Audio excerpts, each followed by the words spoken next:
वेद कहते हैं कि जो जन्मा है वह मरेगा, अर्थात जो बना है वह फना है। वेदों के अनुसार ईश्वर या परमात्मा अजन्मा, अप्रकट, निराकार, निर्गुण और निर्विकार है। अजन्मा का अर्थ जिसने कभी जन्म नहीं लिया और जो आगे भी जन्म नहीं लेगा। प्रकट अर्थात जो किसी भी गर्भ से उत्पन्न न होकर स्वयंभू प्रकट हो गया है, और अप्रकट अर्थात जो स्वयंभू प्रकट भी नहीं है।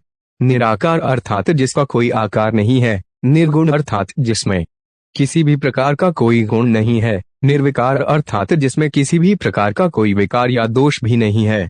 अब सवाल यह उठता है कि फिर शिव क्या है?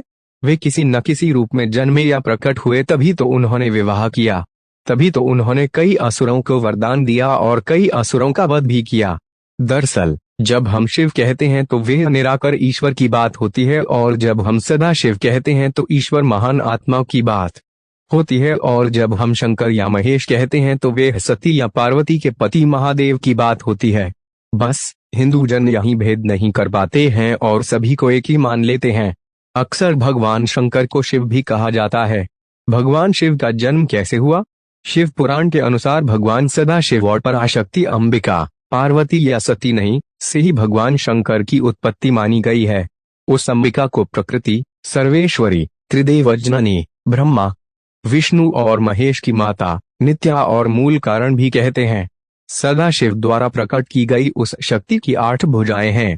पराशक्ति जगतजननी व देवी नाना प्रकार की गतियों से संपन्न है और अनेक प्रकार के अस्त्र शक्ति धारण करती है। वह शक्ति की देवी काल रूप सदाशिव की अर्धांगिनी दुर्गा है। उस सदाशिव से दुर्गा प्रकट हुई। काशी के आनंद रूप वन में रमण करते हुए एक समय दोनों को यह इच्छा उत्पन्न हुई कि किसी दूसरे पुरुष की सृष्टि करनी चाहिए, जिस पर सृष्टि, निर्माण, वंशवृद्धि आदि का कार्यभार रखकर हम निर्वाण धारण करें। इस हेतु उन्होंने वामांग से विष्णु को प्रकट किया। इस प्रकार विष्णु के माता और पिता काल रूपी सदाशिव और पराशक्ति दुर्गा है।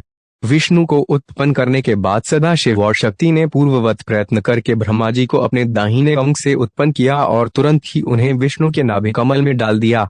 इस प्रकार उस कमल से पुत्र के रूप में हिरण्यगर्भ ब्रह्मा का जन्म हुआ। एक बार ब्रह्मा और विष्णु दोनों में सर्वोच्चता को लेकर लड़ाई हो गई, तो बीच में काल रूपी एक स्तंभ आकर खड़ा हो गया। तब ज्योतिर्लिंग रूप काल ने कहा, पुत्रों, तुम दोनों ने तपस्या करके मुझसे सृष्टि, जन्म और स्थिति, पालन नामक 2 कृत्य प्राप्त किए हैं।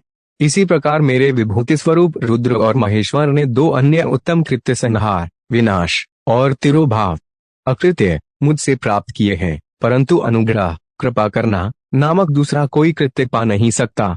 रुद्र और महेश्वर दोनों ही अपने कृत्य को भूले नहीं हैं, इसलिए मैंने उनके लिए अपनी समानता प्रदान की है। सदाशिव कहते हैं, ये रुद्र और महेश मेरे जैसे ही वाहन रखते हैं, मेरे जैसा ही वेश धरते हैं और मेरे जैसे ही इनके पास हथियार हैं।